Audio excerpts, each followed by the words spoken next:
Announcement. Hey, stewards, we got some big news for our Patreon. We are now going to be doing exclusive Q&As that are only coming from our Patreon subscribers. So if you've had a burning question for us to answer live on the pod, get onto our Patreon. You can drop your question right in the messaging board, and select questions will be answered directly on air from the podcast. So make sure you get onto our Patreon, subscribe, right. Drop those questions in there, and we will answer them on the pod. Yes. We love you, stewards. Let's get into it. Welcome to Good Service. We are your hosts, Ben Chung. And Kevin's up. Each week, we'll be bringing you real, raw, and vulnerable talks about life, faith, and everything in between, and always over a fire meal. Pull up a chair. Let's eat. Folks, welcome back to another episode of Good Service. We are your hosts, Ben. And Kevin. And I'm super stoked for today's guest. Today, we got rapper, singer, songwriter. His song, The Greatest, has reached over 50 million streams on Spotify.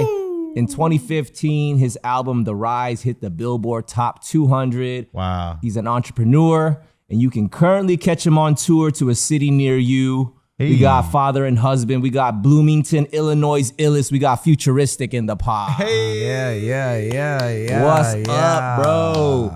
Hey, so I'm so excited because... as we were talking before we started rolling, I recently discovered you, and you popped up on my Discover IG feed. Yeah. And there was a song, Everybody Know, right? Yep. Where you were just getting it, bro. I was like, I mean, for one, the music was dope, but I'm a dancer. So like, you know, I vibe with like people who know how to move. So I was like, it's not very often that I can see somebody who like raps but could actually dance. You know what I mean? True. So, bro, so I became an instant fan, and then I just started following you on Spotify and IG and all the things, and then I hit you up. I was like, yo, if you're ever in LA, man, we'd love to have you on the podcast. And so, here you are, man. And dude, and I'm so thankful that like while you're on tour, like you just kicked off your first city yesterday, right? In LA. Thank you. And so yeah, thank you for stopping in and spending some time with us, bro. Of course. Yeah. It's kind of crazy because we were talking about booking press, you know, and coming to LA. You know, you come to LA and it's like, let's do this radio interview, and let's do this thing, and let's do this thing. And for me, I was just like, you know, I was looking for press to do. Yeah. And you hit me up like right after me and my manager had That's that conversation, crazy. and I was like, let's do it. Yeah. You know, so it's just one of those things. One of those things.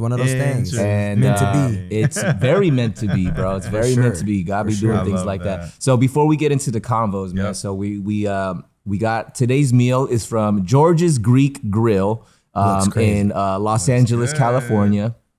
And so today we got their chicken schnitzel. See, these are all protein bowls. We're over here trying to be healthy, so we got a carbless meal where there's some pita bread here. But so we got protein bowls with the chicken schnitzel on a bed of grilled veggies. This one is their Angus beef. And then we got their chicken shawarma, and that's their lemon chicken. So before we start the convo, we have this thing called a first bite reflection. And so so before we do that, the first bite reflection, and I always like, before, you know, we start talking, like I'm always like praying for the guest, right? And so I was like thinking about you, and I was like, Lord, like, what do you want to highlight to me about this man? And the thing that highlighted to me was your name, Futuristic. I was like, that's an interesting name. And so I was like, whoa, I think that's it. And so I feel like what we need to ask ourselves right now is, what is futuristic for you right now? What is futuristic for you? So the word futuristic, like I was just like, that's an interesting word. And I think it's kind of maybe the question to be a little bit more specific. Like, what do you think is futuristic kind of like in your near future, right? Like, what do you think is futuristic for you right now? So that is the question, and we can prepare our bite. I'm gonna get into this chicken schnitzel because this thing looks bomb. Honestly, this is what we all kind of looked at. So I'm definitely gonna dip it in some sauce here. And did they tell you which sauce to use? I'm gonna go with the veggie approach and try this broccoli. Okay, yeah. Okay. That looks like a good piece of broccoli. We're gonna dab it right there. There you go. Let's do it. Yo. Mm-hmm. All right, George. All right, George.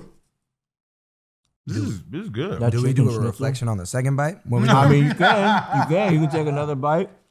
Man, the chicken schnitzel, super flavorful. It's got that crunch from the breading. And I also got a piece of that broccoli too. That's like a really good. that I think broccoli there's like is a nuts. yeah. Wow. Yeah. It's Did hitting. how did they cook that? It's Hand hitting. fry? Air fry? I don't know, but George I is think doing it right. Might have been a broil. A broil. And so, folks, if you guys are ever interested in what we're Broccoli's eating, crazy. if you're just listening on audio, just hear a bunch of food smacking, hop onto YouTube and check out the video. You can see all the bomb eats that we are getting down on. That's right. That's right. That Angus beef right there, hitting too. So for that question, there's no rules. Doesn't mean it's whoever's got it first, whoever's and then got we it. just kind of share about the question that we're reflecting, which is futuristic to us. Correct? Yes. Okay. What is So futuristic? whoever's got it first, Yeah, can just to jump you right right in, man. now? I think futuristic. So I think what's futuristic for me, like what's coming up is I think that even on this tour, I'm already realizing it and I'm already feeling it. It's just everything being intentional. I think that in life, you know, especially as an entrepreneur or anybody that's, you know, you're in growth mode, but you're also in survival mode. And that's the, you know, everybody's duality where it's like, dang, I'm trying to survive. So I have to do things that maybe I don't want to do to survive.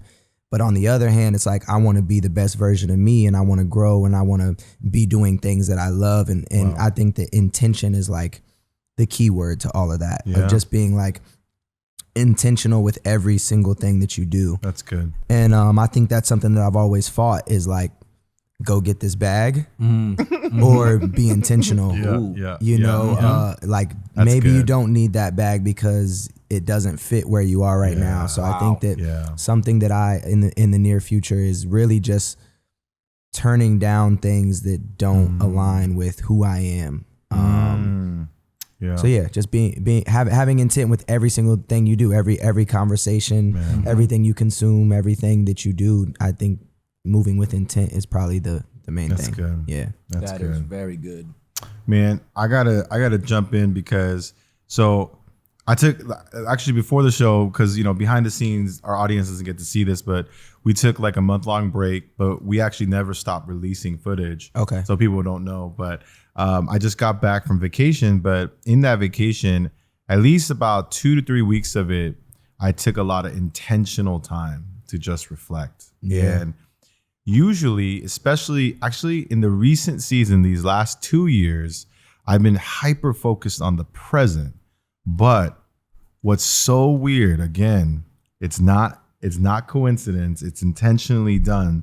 And I really feel like God's fingerprints are even in this interview, in this hangout, because the whole topic of my reflection was on the future. What? I kid you not. And Let's go, God. so I was literally like, so in that reflection, what I was doing was every day for those 2-3 weeks, I would put the idea of, God, I really want to put this thought of like goal setting or planning into your hands and truly just pray for it and just let me have vision.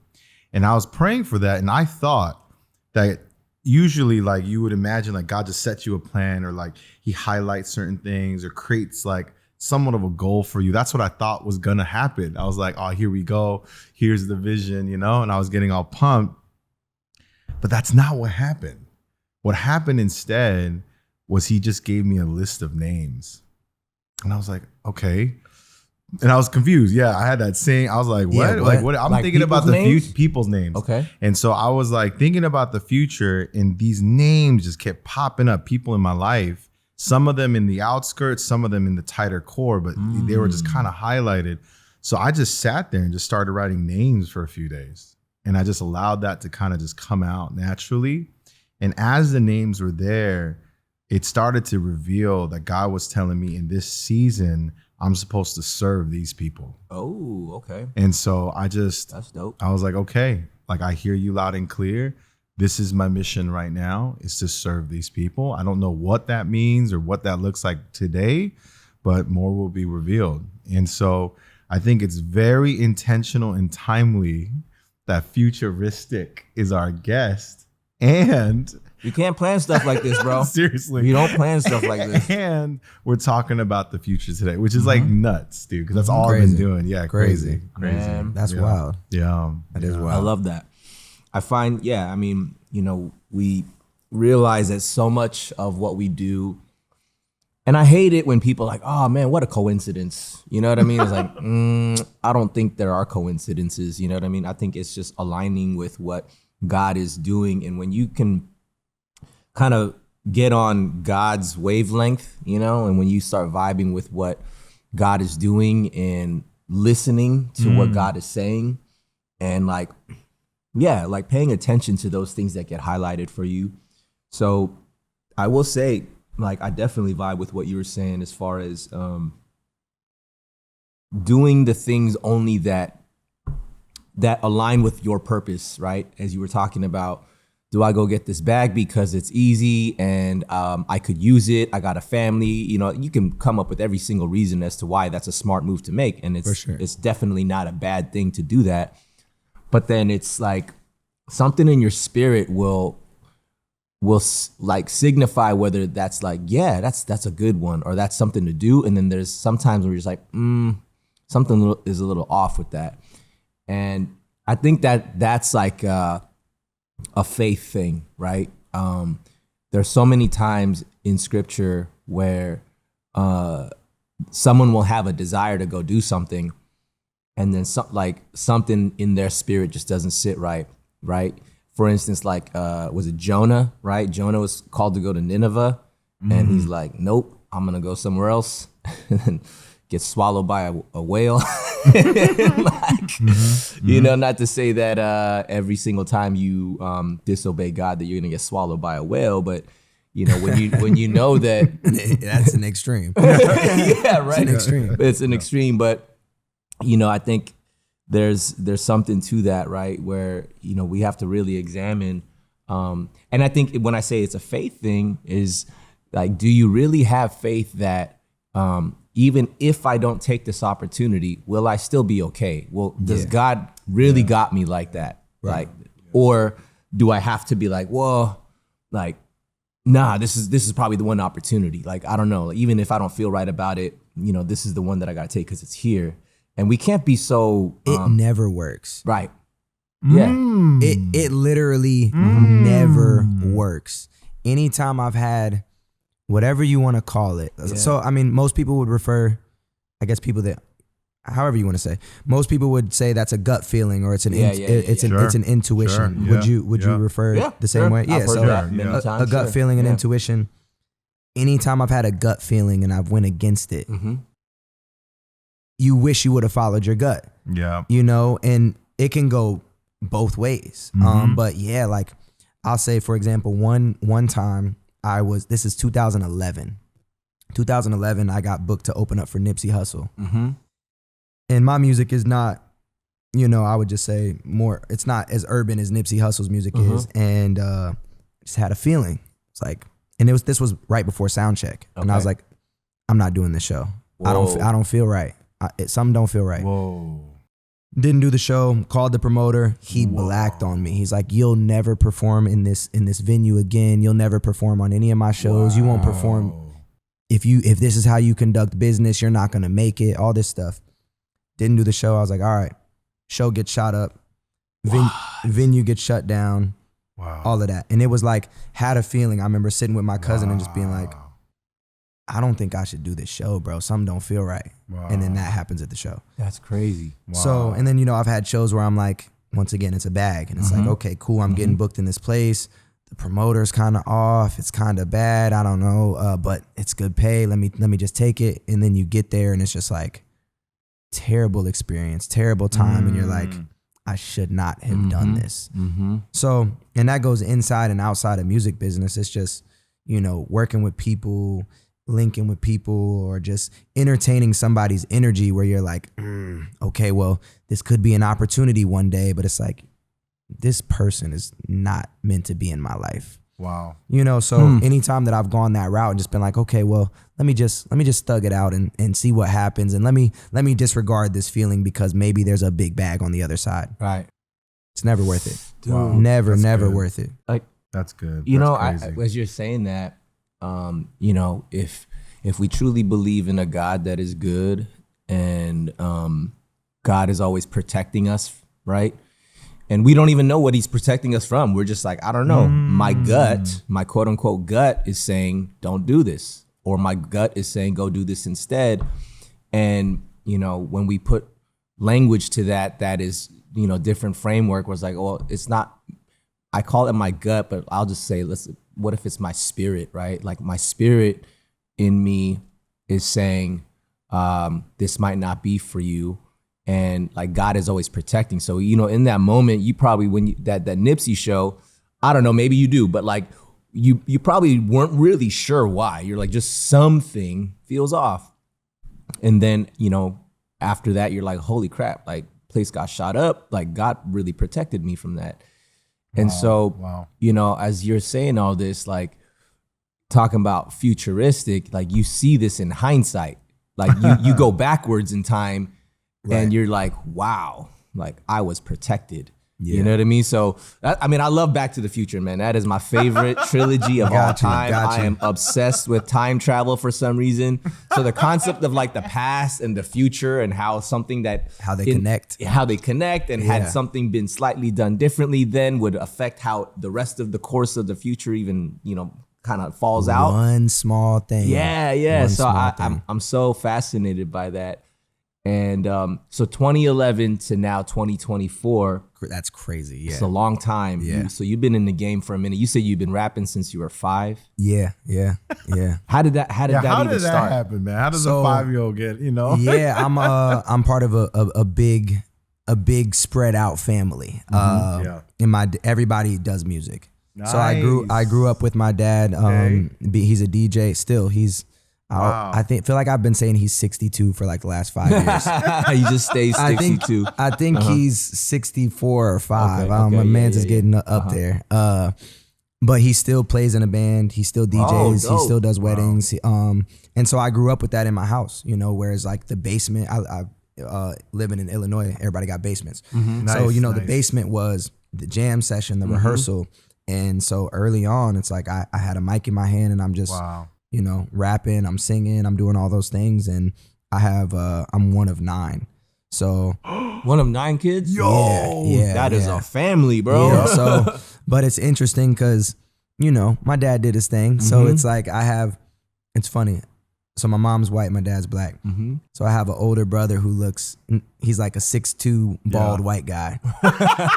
And, you know, we look nothing alike. So that's my oldest brother. And then my dad was with a black woman before he was with my mom. So I have, you know, my 2 brothers here. And then my parents split. My dad had another kid, got back with my mom, had my little brother. So it's like, then they got divorced. He had 3 more. Yeah. So it's this crazy dynamic of like, we've never all been in the same room at the same time. Wow. But all of us do music and have been involved in music somehow, some way. So I grew up in this interesting house where it's like, for part of the week, I'm an only child. And then the weekend, this brother comes. And the next weekend, this sister comes. In the summer, these 2 brothers come. And then it was just like, now my little brother is there. And now I'm kind of like raising him because my parents split up. So it's like this crazy situation. But yeah, I started doing music with my brothers and my pops when I was a kid. Like we thought we were going to be the next Jackson 5. You know? I thought I was going to be Lil Romeo, Lil Bow Wow type situation. And my dad gave us the tools of like drum machine to make beats when I was maybe like 7. You know, like the multi-track to record. I think I recorded, my first song I ever recorded was over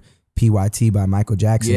When I was like 6 or 7 years old. I was doing talent shows and all that stuff. And yeah, I've been doing it forever. So when I'm like, yeah, bro, it's kind of crazy. I've been rapping for like 27 years or something like that, which just sounds wild. But yeah, it's been a lifelong journey.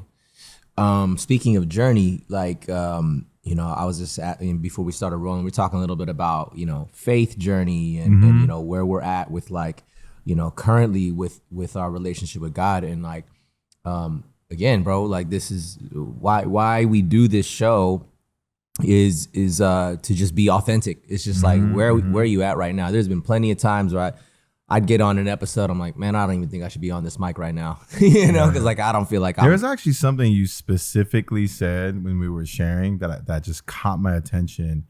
And it wasn't that just you were saying, hey, I think you said something like a newer believer or something like that. But more than that, there was this kind of like, you had to make sure you were like, hey, I'm not as, this level as some of your other guests. I'm just curious, what do you think made you say it like that though? Yeah, that was interesting. I guess a little bit what you were saying, and almost like an imposter syndrome sometimes. Yeah. Right? Like I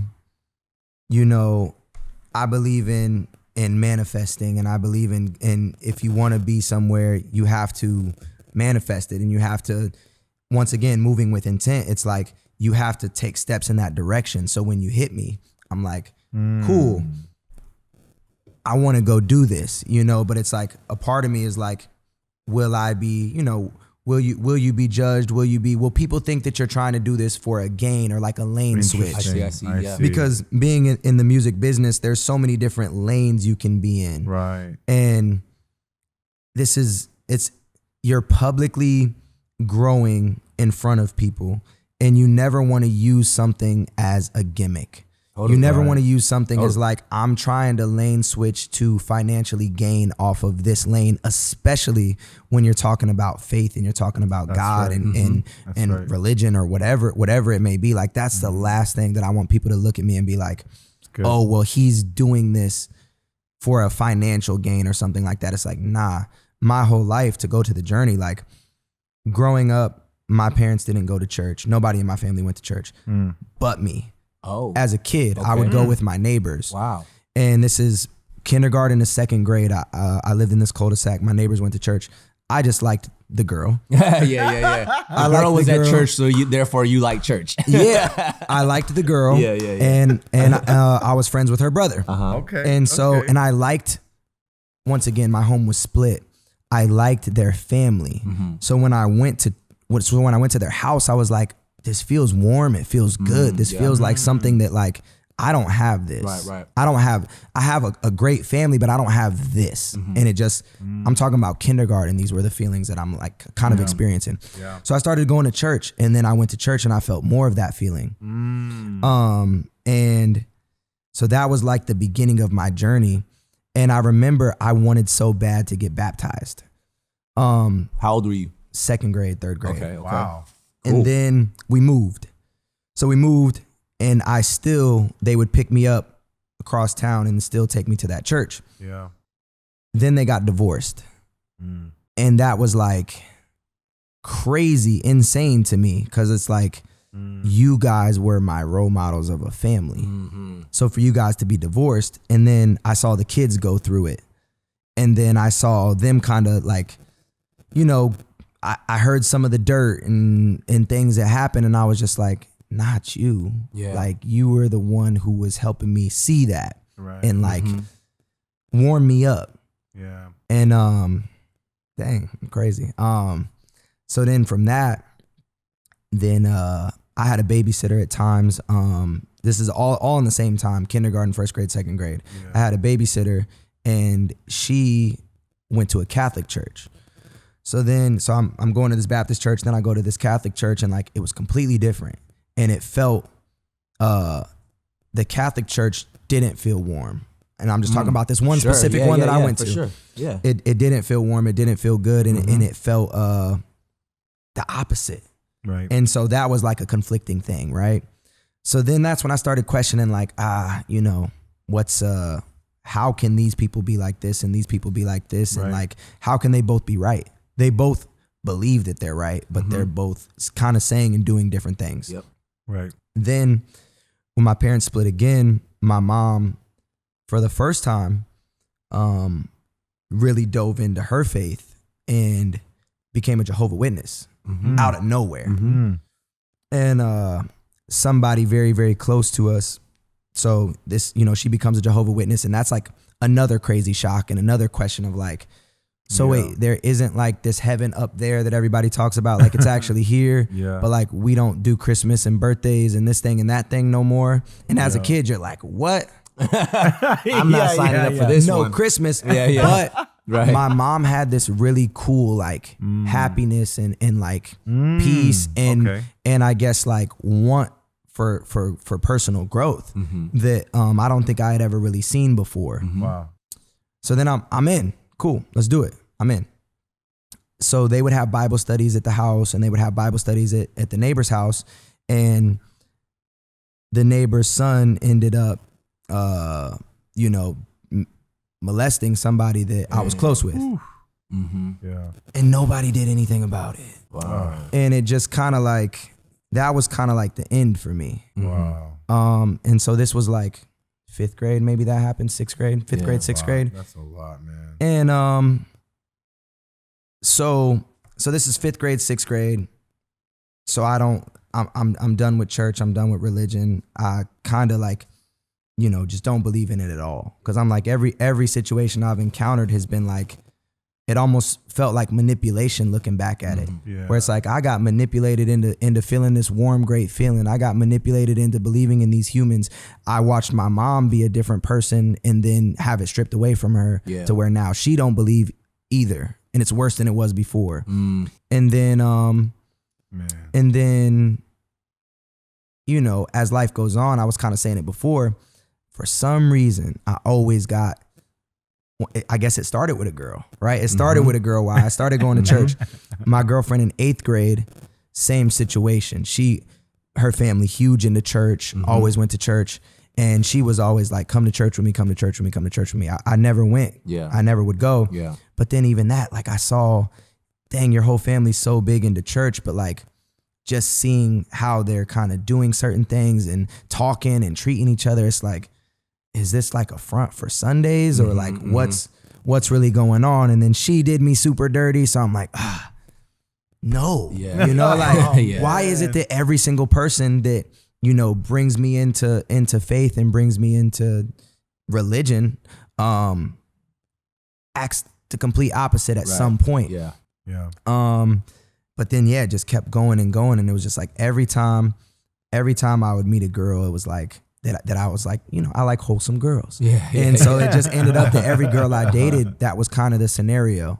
Wow. And now my wife has grown a lot since I've been with her. And we met in 2011, and it was in a music video actually. And that, you know, just to fast forward, that was kind of the thing before us getting married. I say she's a Bible thumper. And the reason why I say that is because I went to Bible study with her. I've only went one time, even still, I went one time. And that was one of the things that really stuck out. The pastor, shout out to pastor, he was like, I am a Bible thumper. And it kind of put everything into perspective for me about faith and everything. Everything is in the book. Every single thing that you need for your life is in this book. Is this how he told it? And he was just like, so when people say you're a Bible thumper, they use it in this bad way, but it's actually great. He's like, I do thump my Bible. If you ask me a question, I don't even have to answer you. The answer is in here. So I thump my Bible. So I always, it took something that I thought was a negative term, like, okay, Bible thumper, to being like, oh, that's hard. And hard. So much of my life, I felt like my struggle was the gray area. And that was so many of me and my wife's arguments was this gray area. And she always was like, there is no gray area. Everything is black and white. And that was when I went to that Bible study and he thumped his Bible, I was like, that's what she means. There is no gray area. There is black and white of, and this is, you know, what they was talking about at this Bible study. And it gave me peace within the discrepancies that I had and the thought process that I had with my wife, and why she moved the way she moved. And it helped our relationship just from me going to that one Bible study and hearing that one thing. But yeah, so that's been my journey. And then even musically, I was telling you, like, I've always liked Christian artists without knowing they were Christian artists. I've always been, and even in my own, like, not being faith-based, I've always been against the things that cause harm. You know, the music that's the music that's turning people against each other, the music that's making people go out and do stupid things. Just everything that can bring negativity and bad energy into your life. Like, I've always tried to stay far away from it. So my message, not all of my message, but a lot of my message has always had purpose. Yeah. It just wasn't faith-based. Yeah, I feel like, I love that definition of Bible thumper, because when I think Bible thumper, I'm thinking you thump it over other people's heads. Like, you need to believe this because, you know, you're wrong, you're going to hell, you need to repent. And it's like thumping it over other people's heads versus like, I'm thumping the Bible for me. Like, I go to this because everything that I need is in here. And I would encourage, like, you would outwardly encourage, like, hey, everything that you need is also in here, but like, thump it for yourself, right? Yeah. You know what I mean? And I think that's really cool. And there was a video that you put, I saw it on your IG. I don't know how recent it was, but you were like on the streets and there was I believe he was a homeless man, and he was like just spouting off. He was talking about God and all this other stuff, and then in the description you said something like, some may think this guy's a crazy guy or something like that. Is he really crazy? Is he really crazy? And then you just started like rapping next to him. I thought that video was sick, bro. I was like, it didn't look like it was scripted, right? That wasn't a scripted thing. But then we were the same day of that other video that you saw. Okay. We were just filming reels. Yeah. And we're walking and we're filming a reel for my song, Y'all Need God. And then we walked up and that dude was just saying, wow, he's coming. Yeah, he's coming. Look around. It's time. And people are looking at him like he's crazy. And I'm like, I'm just trying to listen. Right. Like, you know, it was just crazy. So, yeah. I love it though. It's like, it is crazy because the concept of it is wild, but is it crazy in that it's not true, or is it just wild because it is wild, true, right? Yeah. How old were you at that Bible study? What year was this? It was like years ago, like recent? 2 years ago. 2 years ago? Yeah. Maybe a year. A year ago? A year and a half, okay. 2 years ago, yeah. So like Tops. as you were, so that was like after like months or years of, hey, come out to this Bible study, you were like reluctant to go? Or was it like yeah, you're already nodding your head. Well, I'll say that my wife has never, she's never pressured me. She never pressured me to grow in my faith. She's never pressured me to go to anything. She's never pressured me to open a Bible. She's never pressured me to do anything like that at all. Yeah. She's always just been like, you can ask me. You know, I loved when she would come home from Bible study and I would like, I've always been very inquisitive. Yeah. And so I love talking to her when she came home and watching her light up about whatever she learned that day. And it's like I need to play basketball twice a week. She needs to go to Bible study. Yeah. Like, she needs that recharge, that reset. And she comes home with this beautiful, beautiful energy. And so, I kind of I'd get it from her instead of going. And I think, I don't know, maybe it's a fear. You know, maybe it's a fear that every time I really jumped into one of those type of situations, afterwards, I felt manipulated. I felt off. So, and this is my first time ever even saying that out loud, but maybe that's what it was. But I never, you know, I'm cool with her pastor. Her pastor married us. You know, he comes to the family events, and he's mad cool. So I know him and I've talked with him, but I just never went to Bible study. And still, that's the only one I've ever been to. Yeah. I'd love to share something with you to encourage you on that moment, because so my wife actually was someone that didn't come to church. Okay. So it was like the other, it was the other way around. Okay. And at that time, like, it's not that I was like super deep. Like, I was still young, and even my faith was young, but like I was having those revelation type moments. Like your wife is like I was getting refreshed all the time. I was getting all hyped up. Yeah. And I remember I was like really nervous because we used to get fights about it because I wasn't as patient. And then eventually I backed off in a good way. I thought to myself, you know what? This is a very personal thing. And I don't know what baggage she carries. So I'm just going to leave it alone. And the encouragement is I started to pray for her every day. And I had no plan on how this was going to all reconcile one day. Pray for her with her or just over her? Like just she heard you? her. Yeah, over her. And I didn't do it even in her presence. I just did it separate. Cool. Because I didn't want to like bring that pressure, basically. Same thing my wife says. Yeah. Like praying for her in secret. Like exactly. Yeah. I was just like, I can't, you know what I mean? I don't want to give her pressure. And a lot of people actually don't know this story because today she's a strong woman of God, you know? Fire. But what happened in that moment was like months went by, maybe like a year went by. I don't even know how long that I was just praying for her pretty consistently. And then one day I had this like camping trip with the church. Like it was called a retreat. They're just going to do this thing for like 3 days. And I just left a pamphlet on the table because it was for me. And I was just like looking through it, left it there. And I was packing and she's like, hey, what are you packing for? I'm like, remember I told you I'm going to be gone this week. She's like, oh, it's this weekend. I'm like, yeah. So I'm like finishing packing and then pamphlets are there. The next morning, like she goes, hey, can I go with you to this trip? Like out of the blue. Yeah, you were shocked. I was like, what? That's how it was for me with Bible study. Yeah, I was like, I think I'm gonna go. Yeah. That's cool. And I just loved like, and those are those tiny nuggets and moments that even with doing nothing and just asking, when those things happen for your loved ones, it was so impactful for me. And I just wanted to share that with you because I got to experience it on the other side. Yeah. It's really dope, man. Yeah.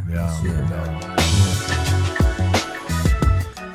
This episode's brought to you by Step Up, a holy rebellion going down Saturday, August 10th, 1 to 8 p.m. in Madison Heights, Michigan. There'll be free parking, free admission, so come on through. Woo! There's going to be dance performances, live music by local artists, personal testimonies, praise, worship, children activities, games, prizes, vendors, food trucks, and a free dance workshop. And special announcement, Good Service Podcast will be there. Hey. That's right. So we can't wait to meet all of you guys live. See y'all Peace there. out, y'all. Yeah, I think the timing of things too, like, you know, I'm sure with your wife, with you, though she was all about it, right? You know, she like this was something that was a big part of her life, and you obviously saw her light up, you know, like she's going to this thing, I'll just say religiously, quote unquote, just like you gotta go do this. Like, and it's not like anyone's forcing her to go. She's doing this out of her own desire and will. And you're watching her. You're like, man, this is doing something for her. Like you said it's basketball. Like, I just gotta go. I gotta go hoop. You know, this is something that I'm passionate about.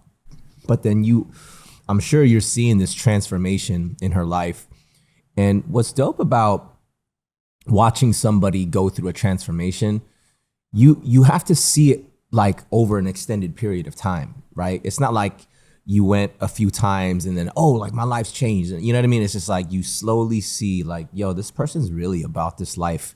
There's gotta be something to it. Like I gotta at least find out why, at least experience like what's going on over here, right?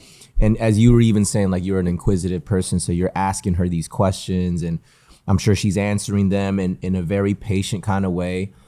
And same thing with you, Kev, like with you and Esther, like, you know, for you to have kind of given up the fighting part of it, like if you don't come with me, then we can't be together in this other, you know, like that's the stuff that like rarely works, you know? And, you know, when I think about the way that Jesus, when he rolled, like, you know, his ministry, right? Like Jesus' ministry was like 3.5 years, right? From like 30 to 33, whatever. But prior to that, you know, Jesus has a track record. Like, I mean, he was born, you know, the Bible says he was born and all of a sudden he's a grown man, like, you know, in his ministry. I'm like, what happened from 0 to... I literally asked my wife this like 2 days ago because we've been watching Chosen. Dude, it's so good. Dude, I'm on that. I'm actually I'm so late to the game on that because everybody and their mom's talking about Chosen. I'm like, all right, fine. Let me start watching this thing. I was like, so what happened? How did he get here? Yeah. Right. So like from 0 to, you know, 29 years old, like my guy was living life. We don't know what he was like, but I mean, again, what I love The Chosen is that, you know, though it may not be all like, oh, well, you know, Jesus, you know, did this or said that or acted this way.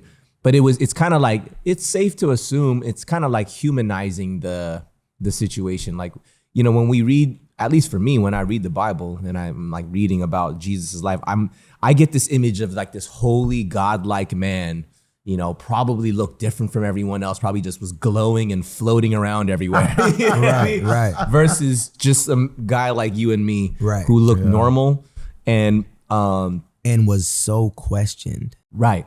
I think that's the crazy thing, like watching it, where I'm just like, it's like anything else in life where it's almost like you have a goal and you have a vision and you have a dream, you know, kind of the way I see it. And it's just like, he had this calling and everybody doubted it no matter what he did. And yeah, so it's like you said, from the human perspective, it's like something that I think everybody can relate to. Absolutely. No matter what you're going through. It's like, if you're trying to grow and you're trying to do something and you're trying to bring people with you, people will drag you down every chance that they get. And even he was no different in that regard. And that's what's interesting. Like, as normal as Jesus probably was, like he probably, you wouldn't be able to pick him out. If you put him in a crowd, he'd probably just look like anybody else. Yeah. And as normal as he was, it was because the message that he stood on was like, he was about his Father's business. That was it.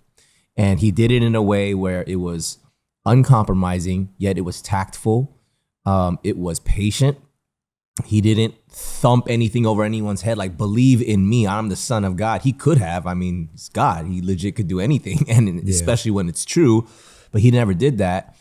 And he was that person who would, like, you probably just watched the way that he rolled, and you were like, this guy seems like someone that is trustworthy to follow. Like, he loves people, you know, he's like kind, and he's like helping people, feeding people. Like, I love that episode with like the children, right? He's like, Jesus loves the children. He's over here like making these little toys, you know, out of like these wood carved toys. Got you. I don't think I saw that. Okay, that's like, but it's like episode 3 or something like that, season 1. Got you. But spoilers. Yeah, my bad. I mean, it's not like a huge major story arc thing, but I was just like, oh, like Jesus, like you know, Jesus loved children, like, because, you know, children during that time were considered like not like fully even a true person, right? Like, women and children were not considered as like high status as men were, right? Even in scripture it says like, and like blah blah blah, men got saved and also women and children, like, you know what I mean? Like, this many men got saved, and then there were also women and children there. And so, you know, especially during that time where children were looked sort of down upon, Jesus would invite them and like, hey, let's hang out, guys, you know? And so he's over here like telling stories and kind of acting goofy, and which would make sense because, like, we all know, like, kids feel safe around, you know, adults that are kind of like playful and just kind of act, you know, silly and make them laugh, and you know, like, hey, let's play some toys, you know? And so like, it was cool to see Jesus to depicted in a way where he was a full-on human being, fully man, he probably operated in that type of way, you know what I mean? And so I think just that process of like, and you know, the kids are even like observing him, like, is this guy safe? Like, is this guy's like scary or whatever? And he's just like, hey, come on, you guys hungry? You know? And not in a creepy way. It's just like, hey, what's up? Like, you guys want to eat? You know, like, I'm gonna eat, you know? So it's just that like, when you observe the person and you see like, I think this is real. Like, I think there's something going on here that I'm now curious. And it's that like the safety that you feel when you observe somebody and you realize, I think there's something authentic happening here. I'm curious. Like, I want to know more. And, you know, speaking of like journey and stuff, like on this podcast, we're now a year old, right? We just crossed our 1 year mark. Congrats. Thank you, bro. Thank you. Yes, It's cool. 1 year since that Bible study. That's right. Yeah, See, look at that. Yeah. A lot of 1 year anniversaries. And when I think about even the growth of us, from when we started the pod, we were like, I don't even know if I'm allowed to do a podcast talking about faith, because I'm also thinking I should be qualified. You know what I mean? Like, I should have some sort of, like, you know, degree or some type of receipts to be like, you know, who are you to be talking about your faith? Like, as if, you know, there's some sort of like law or something like that, right? It's just like, look, I don't know what's happening in my life, but I know that God is real and he's doing some real things. and it's not everything is polished. Not everything is like super dialed in. Like I'll be the first to say, like, I haven't even read the Bible fully frontwards and backwards. Like I'm still like right now I'm in like, I got to get on my Old Testament grind. Cause I'm like, dude, I've read through the New Testament many times, but the Old Testament, I'm like, I know a lot of the stories, but I haven't read through like the Leviticus and you know what I mean? Like, I have a question for you. Like as somebody, well, have you been in your faith your whole life? I would say I grew up in church, you know, but like, you know, my joke is that I was as Christian as I was Korean. Like I was just born into it. Like you don't choose anything. You're just like, you're Korean and you're also Christian because this is how you were born. But I didn't have a true understanding of my faith in terms of like, I needed to accept Jesus as my Lord and Savior until like high school. So I was probably like 16, 17. Got you. That also was due to like a tragic accident that happened in my life for my dad. He got shot when I was 14 years old. He got shot in the head and, you know, we thought he was going to die. I mean, legit, you get shot in the head. Like what other, you know, you're more than likely going to die. And if you don't, you're probably going to, doctor said he's either going to die or he's going to be a vegetable. That's it. There's no other option. Right. And then he survived way beyond that. And like he recovered way beyond that. So we're like, yo, look, this is an act of God straight up. Wow. This is a miracle. Wow. So that was a turning point for me to be like, whoa, God's real. Yeah. So then I started searching. I'm like, well, like, how do I know more? And so then I started like, going to this one church where the youth pastor there, like he and his wife really poured into me, just loved me, you know, just really nice people. And I'm like, why are you guys being so nice to me? I'm like, not even your kid, you know, like you're treating me like a son and I'm not even a part of your family like that. And I was like, wow, like, is this how Jesus is? Like, I think I'm seeing Jesus through people. And so, but yeah, that was kind of my turning point of like understanding a relationship with Jesus. But from like 16 years old to I'll say like 33 years old, like it was like a whole like journey. Like, and it was up and down. It was, I was like, okay, as long as I'm at church on Sundays, like that's kind enough. Of like, that's enough, let me check that off. And then, and then I started dancing and, my dance career kind of like took over my life.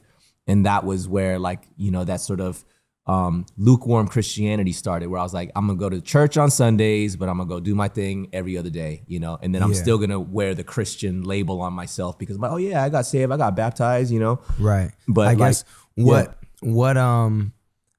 because even going back to like the Bible, I think the Bible alone turns people off in a way of like, who wants to read a huge book? yeah. And this coming from somebody who doesn't like reading, bro. I don't like reading. Yeah, that's not written in current day English. Yeah. It's like it's almost like reading a contract. It's like with like where art, therefore, hereinafter. Like all those things. It's almost like sometimes I feel like you got to be a lawyer to really read and understand everything in there. But so for me. Same. I mean, I've never opened up the Bible and read the Bible, and now I'm in a place where like I want to learn and I want to grow, and I see ads and of download this app and it gives you a quick message every day, do this thing and it gives you a quick this and it gives you a quick that, and I asked my wife this the other day and I think she said that's kind of how she started was. Even when she was going to Bible study, but she felt like maybe she wanted more. And so it was just like, daily things. Yep.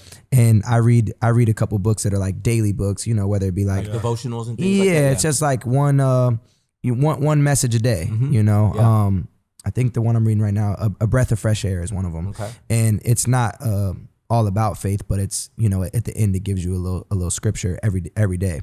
But I was just wondering like, what would be your advice to somebody like myself or somebody that's like, I don't know if I'm ready to just crack open the Bible and just start at page 1 and read it. Yeah. What's like something my suggestion? One, I think that's dope. The daily devotionals are solid. That's a great way to get some word of God in you. You know what I mean? And I think anybody who's like, oh, well, you have to start at Genesis because that's the beginning. It's like, you don't have to do anything, bro. Like you do what the Lord is like putting on your heart to do. But I will say, it's always my suggestion to anybody who's just curious about like, what is Christianity all about? Well, you should probably study the person of Jesus Christ. So start with the Gospels. And, a lot of people say, John, the book of John is like kind of like one of the most, it's the shortest of the gospels. So it's like a lot of just like I don't want to say it's the highlight reel, but it's like all the kind of major things that happen in Jesus' life. I never even It's like in the book of John. It's kind of action packed. Like it's just like Jesus' ministry, boom, boom, boom, boom, boom. And so, I mean, yeah, I would say either the book of John. I mean, I personally like the book of Matthew. You know, I mean, it's the first gospel in the New Testament. So, and like as far as like the translations go, I mean, yeah, if you're like in King James version, you're getting the these and the thous and all these other things, right? Which is like, what is a thee and a thou? But I mean, there's other translations. There's like the Message translation. There's like NLT, the New Living Translation, NIV, New International Version. Those are a little bit more like in the modern day English colloquial terms and things like that. Those are a bit more. It's like you're getting, I mean, literally the message is like you're getting the message of what's being said. And it's like kind of like sort of in modern day English. And I think just, yeah, do what you feel like you understand. And then even with that, like as you kind of get deeper into it, you're like, okay, I'm getting the message, but like I want to make sure that like I'm getting the words and like, you know, sort of interpret. So, you know, the Bible is written in Greek and then it was translated from the Greek to like, you know, all the different languages, right? So I think as you sort of like go through that process, you'll find like your hunger will start to grow and you're like, wait, right. I want more. Like, you know what I mean? I think what's good is like all those tools are amazing for someone that's really trying to, hey, I want to start this journey, right? But I think what Ben was touching on right there at the end was that rhythm. Mm-hmm. And the rhythm really comes, for me, where it all started was I knew where all the tools were for the longest time, but I didn't pick up anything. Right. Yeah, I just had it all in front of me. I know I got an app in my phone. It just wasn't getting read. And I kept praying about it too. I was like, man, God, I really want to learn your word. I'm hungry to learn more. I want to be able to just be able to explain even what I'm going through with scripture. So it makes sense to me and others, right? And as I was doing that, the rhythm that started changing my life is finding that time to just have stillness with God. I think that was the most important thing. And that looks different for everybody. So for me, it started with, I had to get away from the whole fam, like everybody. I got to just find somewhere quiet. It couldn't even be in my car. It could have been at a table somewhere, but I just didn't want anything to bother me just for anywhere between 40 minutes or so, just because I knew that first 5-10 minutes, I'm not even praying. I'm not reading. I'm just sitting before my God and I'm just waiting. And in that silence, it helps me just settle. And as I got settled, then I would pray or crack open something and read. And I think that rhythm was so powerful for me because it was a posture of saying, hey, I'm here and I'm just ready to hang out with you. Like, I need your help. Did it matter? Like, I'm a very routine guy. Yeah. I have to be routine because I do so many things, right? Yep. If I fall out of routine, it's like things slip through the cracks. Yep. Did it matter like the time of day? Did you do it the same time every day? Was it like part of the morning routine? Was it an evening routine? It helps if it's in routine. So it's great that you're a routine person, actually. I don't think it matters what time. I personally don't. Some people feel like, oh, mornings are always favored. People like starting that way. Right. I like doing both now. Like, meaning my mornings are quicker than my evening time actually now. Right. So my mornings used to be long, but now I just do like a quick morning, like, hey, checking with you, and then like go throughout my day. Sometimes I do a midday or end of day because I like to just, this is my leisure time now. And I want to just sit back and be like, yo, God, today sucked. Yeah. And it's just kind of like sitting with your dad and just like, I just need to sit with you. Right. And so I guess it doesn't really matter, but I love it that you're a routine person because being with your father is different if you just set that time. Yeah. That's good. Yeah. I'm definitely a routine person too. Like I have calendar, like my system. It's just like when it's in the when calendar. you sent me the Google Calendar, I was like, Yeah. Like it's got to be in there, otherwise it's not happening. You know. But you know, I mean, but like sometimes you fall out of rhythm based off of like a schedule. Something just has to happen at this time of day, and I just gotta kind of work around it. You go to Korea for a month. Yeah, you go to Korea for a month. And I definitely, for me, I like getting it in my morning times because it does. I see how my days are different when I don't put that thing in the very beginning. Like I'm just not primed for the day as if I. You know what I mean? Like I like going to the gym in the morning. I was gonna say it's same with fitness. It's exactly same with fitness. If I don't stretch and work out and do something in the morning, my whole energy all day is off. Exactly. So I prefer to get my gym time in the morning, but sometimes I got to get my gym time in the afternoon. Sometimes I got to get it in at night because my day just, kind of pushed it to be that way. But I don't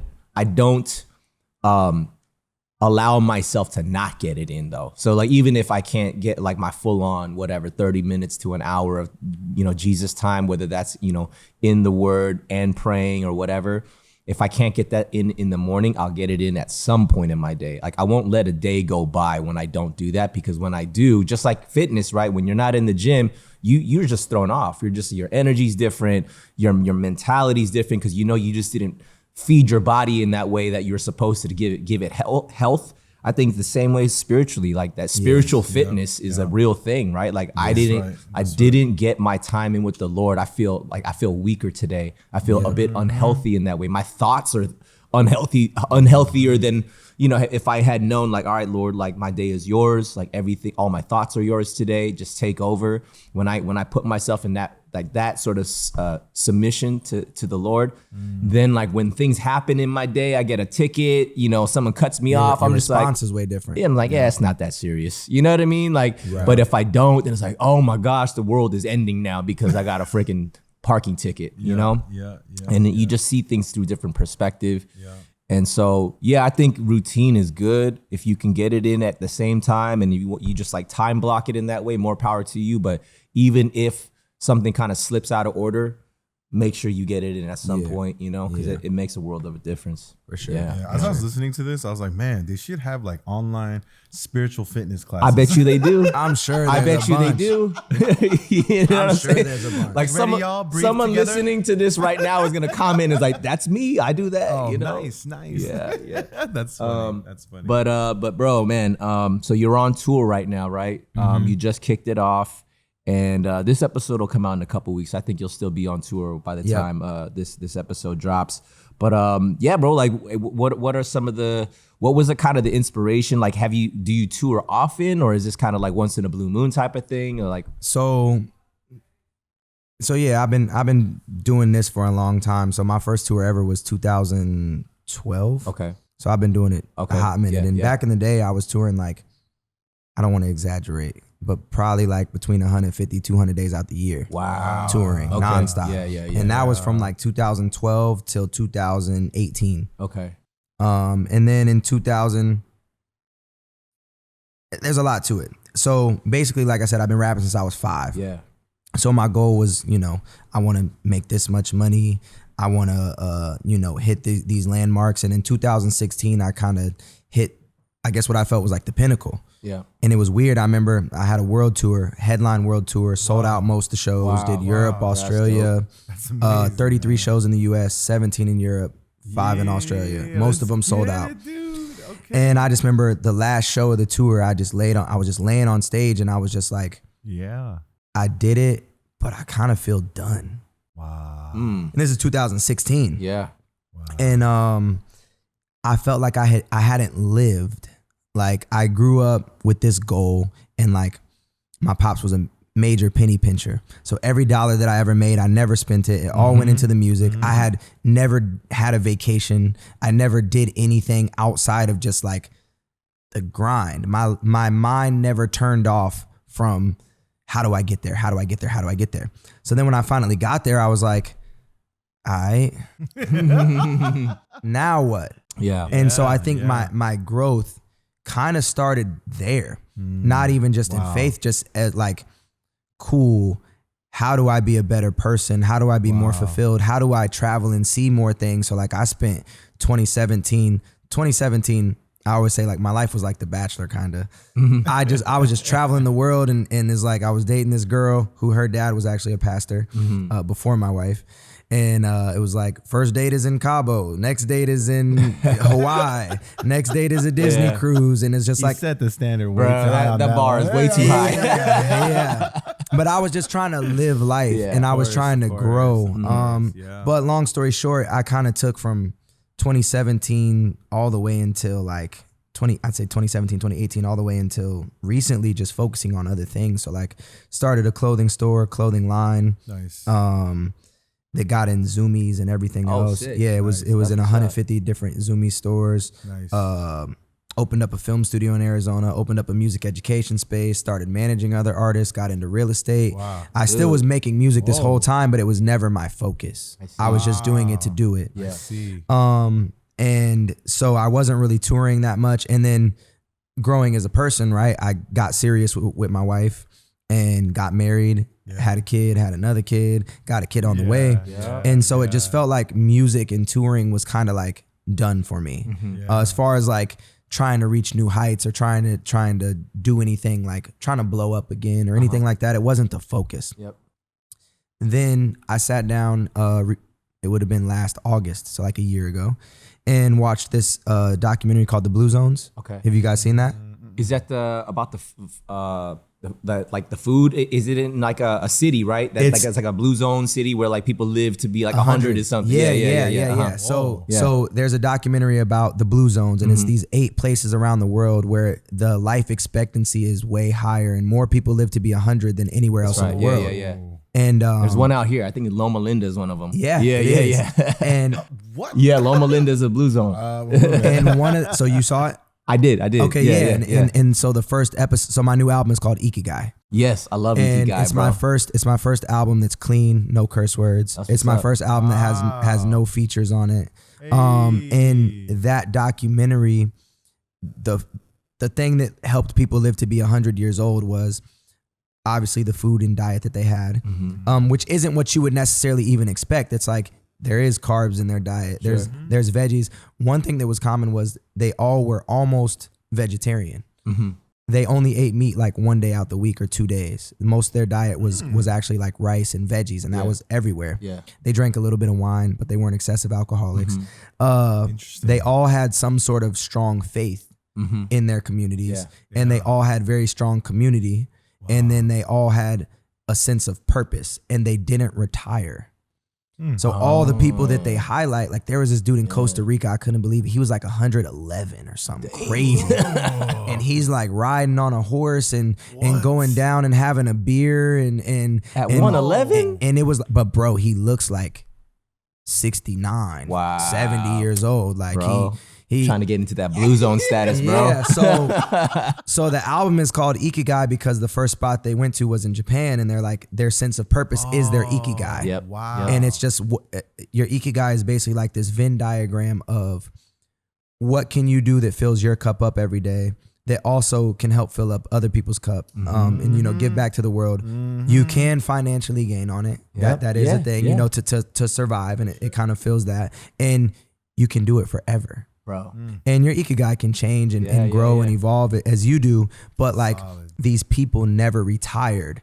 And that was the thing. I always had this goal basically to retire at 30 and just like, cool, be a millionaire, get married, have kids, and then just live off of what you did. And it's like, nah, that's like a death sentence. Ooh, yeah. That's a super death sentence. Like a slow death. You're actually supposed to keep doing what you love and keep growing and keep building. Don't try to get out of it. Keep going. So literally, I think within a couple of days of seeing that, I went to the studio and it was just like stuff was just pouring out of me. And that kind of brought on the new life of like, okay, well, what does touring look like with being married with kids? What does touring look like performing the clean music? What does it look like giving a different message? What does it feel like? And so that kind of led into let's try it. So that's why I'm back on the road. I love that. And I love Ikigai, bro. I just kind of recently learned about that too, and I feel like I'm entering Ikigai for myself, bro. Like I'm learning that everything that I've done as a professional dancer up until this point, when that looked like it was cooling off, I thought that was like a bad thing. Like I thought I was like, God, but that's everything that I've ever worked for was to be a professional dancer, and I'm doing it. So what do you mean it's time that it's done? Because then that means I'm done. Yeah. Or so I felt, right? Yeah. So I thought. And I feel like what God is now showing me is like, no. That was a season for you to have under your belt so that. And a platform, probably. And a platform and influence and all that. So that, like, those are your receipts, right? Those are what gives you credibility in terms of like that career path. So if anyone ever needs any sort of guidance in that space, they can come to you because you've done it before a few times over, even at that. But what I feel like I'm entering into now is that forever thing. It's like this podcast is a part of it. Coaching and mentorship is a part of it. Doing what I love to do, I don't feel like this depletes it actually gives me energy. That's when you know it's Ikigai. It gives you energy. It's work. And yeah, you know, you're making a living off of it, right? Because this is how you support yourself. But it's like, man, I almost feel like I'm cheating the system. I'm like, yo, I found the ultimate hack. Like, I love doing this. Yeah. And you're telling me, and I get paid? Like, that's when you know you got that flow. That's the thing that you could do forever. Yeah. So I love that, man. That's such a dope name. I'm about to listen to this album like a million times right here. I guarantee you're gonna immediate fan, bro. Immediate fan. I mean, like now I know the true meaning. Yeah. There we go. And but dude, man, that's so dope, man. And I'm super stoked. I'm bummed that I missed the show last night. You played just down the street from my house and I didn't even realize it. What? But I'll definitely all good. There will be more. Okay, cool. I'll definitely make sure I get on to one of those. But bro, we call this show Good Service. We go to these amazing food establishments that provide good food, good service, which ultimately provides a good experience, which is what keeps you coming back to a place, right? Shout out to George's Greek Grill. You know, this was a sleeper. Oh yeah, the lemon chicken. The lemon chicken might have been the best one. Super flavorful. The schnitzel was crazy, but shout out George. I enjoyed the broccoli. Oh, the broccoli. Yeah, the broccoli was a hitter, bro. The broccoli was killer broccoli. Killer broccoli. It was. So good service also can mean, good and service can mean different things, right? To you. So, to you, Futuristic, what does good service mean to you? Wow, good service. I think exactly what it says, like good service. Anything that you do, value. Good service is value, right? If you're giving a good service, you're giving value. No matter what you're doing. You're selling a piece of merch. It should come on time. You know, it should be packaged well. It should feel great. When you get it, you should feel something. And I think anything in life, you're giving a service. You're giving food. This food is so good. I feel good about it. You know, you're preaching the good word. Whatever you're doing, it's all good service. So for me, I think good service is value. You know, what value are you giving to your consumer, to whoever's in your life? That's what's up, man. Amen to that. I love it, man. And what is a way that we here or our listening audience can do to serve you in this season? I think just, you know, whether you've known me forever or you're just discovering me, I think the Ikigai, that album, you know, just listening to that album and you know, taking it in. I highly suggest everybody goes and watches the Blue Zones as well. Just get on your health tip. Just tag you Blue Zone. Thank you. But one of the things I've always stood by is like, make sure you're happy in real life, not just on the internet. Oh, that's good. And that's a quote that I put on a lot of my tees and stuff. And so, you know, when people listen to me, it's like I want them to just be able to listen, and whatever you get out of my album and out of following me on social media and whatever it may be, like, I just hope that it can encourage you to keep growing and keep evolving and keep changing for the better. So yeah, just if you listen to Ikigai, you know, the common consensus is you're gonna get something out of it. There you go. Yeah, bump and it's Ikigai. Streaming on all streaming platforms. Everywhere. Cool. Guys. And if you guys want to catch him live, man, my guy's on tour right now, so make sure you get to your local city where he will be at. But Futuristic, man, we thank you so much for coming through and hanging out and breaking some bread with us. Thank you. Stopping through with the squad, and best of luck for the rest of your tour. And this won't be the last, man. We'll definitely we'll stay linked for sure, man. Appreciate y'all. Thank you for the good convos. Of course. For real. Folks, thanks so much for stopping by another Good Service episode. We'll see you on the next one. We out of here. Peace. Thank you guys so much for listening to this episode. If you like what we're doing, make sure you like, follow, subscribe, and hit that 5-star rating, and make sure you write us a review Follow us on all of our socials at Good Service Pod on Instagram and TikTok, and make sure you follow us on YouTube and subscribe at Good Service Podcast. Thank you, guys. Peace.